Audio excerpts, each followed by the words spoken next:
हरि कृष्ण जी दिल्ली से। राधे राधे। महाराज जी, ज्यादा सुखी होना किसे कहते हैं? जो भगवान में प्रफुल्लित है। गदगद सुर नैना सजल दंपति रस रहे भीन। हर समय भगवान की रूप माधुरी लीला माधुरी में सुखी, वो ज्यादा सुखी। धनी थोड़ी सुखी है। कबीरा सब जग निर्धना, धनवंता नहीं कोई। धनवंता सोई जानिए जाके राम नाम धन हो।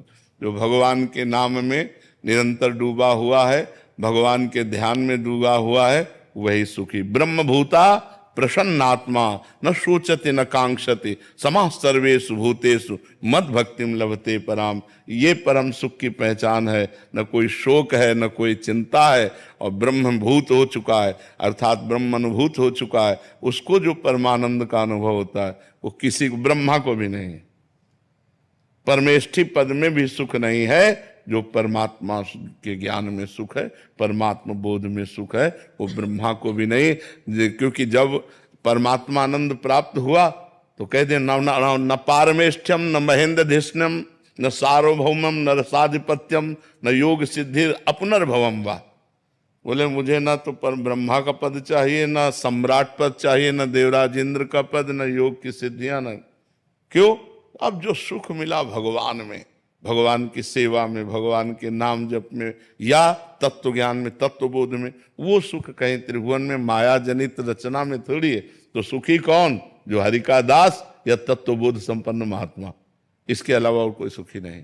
सुखी है तत्वबोध संपन्न महात्मा या भगवान का जो नाम जप करते हैं, भजन करते हैं, ईमानदारी से चलते हैं, सच्चाई से चलते हैं, पाप कर्म नहीं करते, वही सुखी है। अन्यथा सब दुख के पछड़े में फंसे हुए हैं। चाहे अरबों रुपया बैंक में हो, क्लेश, अशांति, चिंता, शोक, भय, ये सब सताते रहते हैं। जी। प्रेरणा दीक्षित जी। राधे राधे। राधे राधे महाराज जी।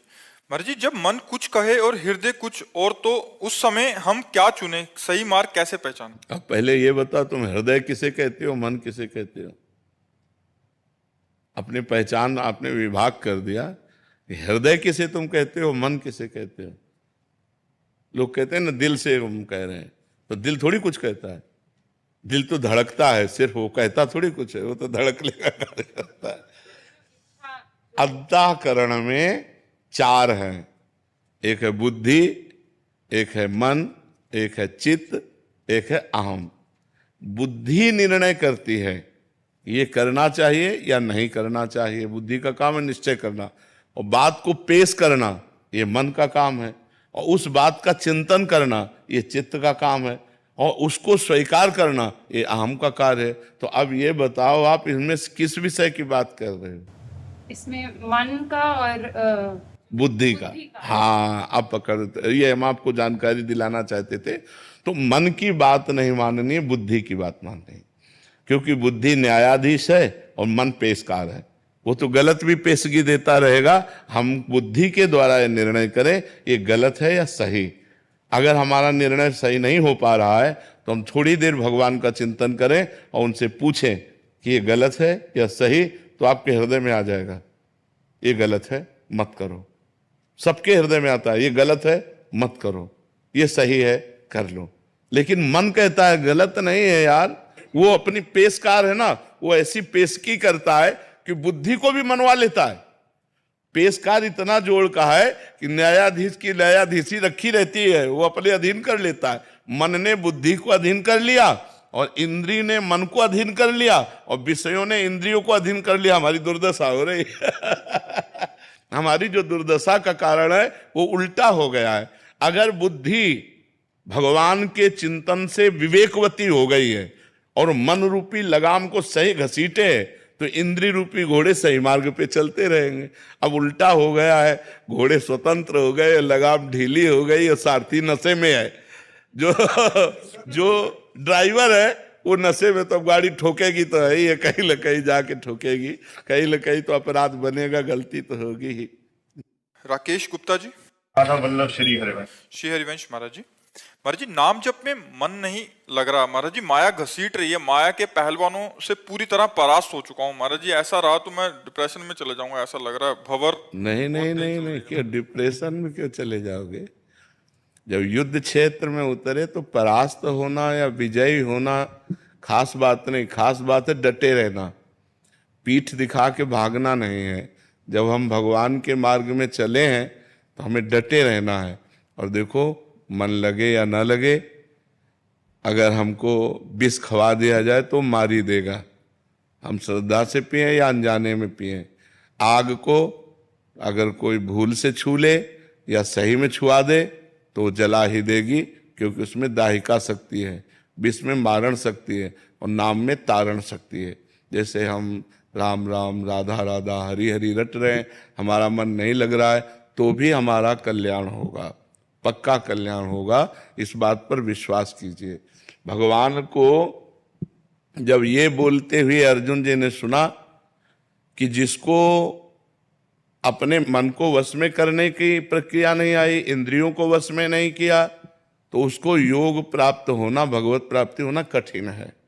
जिसका मन वश में नहीं है, जिसकी इंद्रियां वश में नहीं है, उसे भगवत प्राप्ति नहीं हो सकती। तो अर्जुन जी को बड़ा संशय हुआ। अर्जुन जी ने प्रश्न किया कि भगवान, जो आपका नाम जप करता है, इंद्रियों को वश में नहीं कर पाया है, मन को वश में नहीं कर पाया है, फिर उसकी गति क्या होगी? जो इंद्रियों को वश में किए हैं, मन को वश में किए हैं, आपका भजन कर रहे हैं, वो भगवत प्राप्त हो जाएंगे, उनका तो काम बन गया। लेकिन जो नाम जप कर रहा है, कथा कीर्तन कर रहा है, लेकिन उसका मन वश में नहीं है, इंद्रियां वश में नहीं है, जो मन आया सो अपनी मनमानी करवा लेते हैं, तो उसकी गति क्या होगी?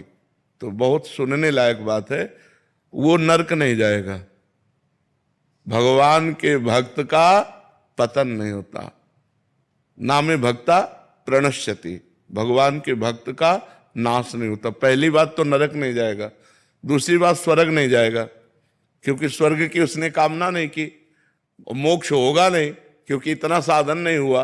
तो उसका कुलवान, श्रीवान ऐसे घर में जन्म होगा जहां भक्ति का माहौल होगा, खूब ऐश्वर्य होगा, और बचपन से ही उसे भक्ति का ऐसा अनुकूल वातावरण मिलेगा कि इस जन्म में ऐसा भजन करेगा, इंद्रियों और मन को उसमें करे और भगवान को प्राप्त हो जाएगा। एक जन्म और होगा तो घाटे का तो सौदा है नहीं, डिप्रेशन में क्यों जाओगे? राधा राधा बोल रहे, ये विनाशी थोड़ी है, ये अविनाशी है। ये किसी भी काल में भगवान के भजन का नाश नहीं होता। जो हम भगवान का भजन करते हैं किसी भी काल में नाश नहीं होता। और जितना भजन करते हैं, मान लो हमारा 100 नाम जप हो गया है, तो अब 99 नहीं उतरेंगे, 101 से चलेंगे। किसी भी जन्म में भजन करना। देखो भरत जी महाराज राज परिवार घर सब छोड़ करके गंडकी नदी के किनारे भगवान की प्राप्ति के लिए साधना कर रहे हैं। एक दिन वो अर्घ दे रहे थे भगवान सूर्य को, इतने में एक सिंह ने दहाड़ मारी और हिरनी ने छलांग लगाई। वो गर्भवती थी, उसका बच्चा जल में गिर गया। अब कोई भी दयावान पुरुष कैसे देख सकता है कि वो बच्चा नवजात पानी में बह जाए? दौड़ के उठा लिया, उठा के अपने आश्रम में लाए, उसका पालन पोषण करने लगे। हरी हरी दूब तोड़ के लाना, पवाना, दुलार करना। अब उसमें ममता हो गई, अब उसको छोड़ ही नहीं पाए। तो अंतिम समय हिरण का चिंतन बन गया। तो अगला जन्म उनका हिरण का हुआ, लेकिन भजन नहीं छूटा। आप भागवत में पढ़ के देख लीजिए, उस हिरण शरीर को गंडकी नदी में खड़ा करते और सूखे पत्ते खा करके वही मंत्र जपते जो राजर्षि भरत के रूप में भजन किया, और अगला जन्म ब्रह्मबोध संपन्न महापुरुष जड़ भरत के रूप में हुआ। भजन का कभी नाश नहीं होता। इसलिए डिप्रेशन वाली तो सब बात ही नहीं, ऐसा तो व्यर्थ तो हो ही नहीं सकता।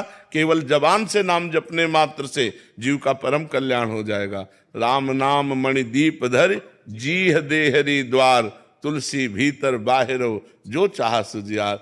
मन लगे न लगे, राधा राधा कह रहे हैं, राम राम कह रहे हैं, कृष्ण कृष्ण कह रहे हैं, शिव शिव कह रहे हैं, परम आनंद मिलेगा। आप इसकी चिंता न करें। हाँ, जहां तक आपका बस है वहां तक आप गलत आचरणों से अपने को बचाइए। जब नहीं बचा पा रहे हैं तो भगवान के सामने ऐसे हो जाइए कि हे नाथ, देख लो मेरी सामर्थ्य नहीं, आप ही कृपा करके मुझे बचाओ, और ना बचाओ तो आप ही तारो। मैं जैसा नीच पापी पतित हूं, अब आपका हूं, आप देख लेना। ठीक है? हाँ, डिप्रेशन वाला शब्द ही उच्चारण मत करो, बिल्कुल नहीं। ये आनंद का मार्ग है, डिप्रेशन का मार्ग थोड़ी। इसमें तो डिप्रेशन खत्म हो जाता है। नाम जप के समय भी विषय विकार हावी होते हैं। कोई बात नहीं, तुम चिंता मत करो, वो कूड़ा करकट है, अंदर से निकल रहा है, अंदर आ नहीं रहा। जब नाम जप करते हैं और गंदी गंदी बातें मन में आती हैं तो मन में आती नहीं है, वो मन से जाती हैं, क्योंकि नाम जब चल रहा है वो मन को निर्मल कर रहा है। और उस समय ऐसी भावना करो कि हमारे मन से गंदगी निकल रही है, आ नहीं रही, क्योंकि भगवान के नाम का पहरा है। नाम पाहरू दिवस निशी, तो पहरेदार बहुत जोर का है तो अंदर तो आ नहीं सकता, अंदर की गंदगी मार मार के बाहर निकाली जा रही, ऐसी भावना करना चाहिए।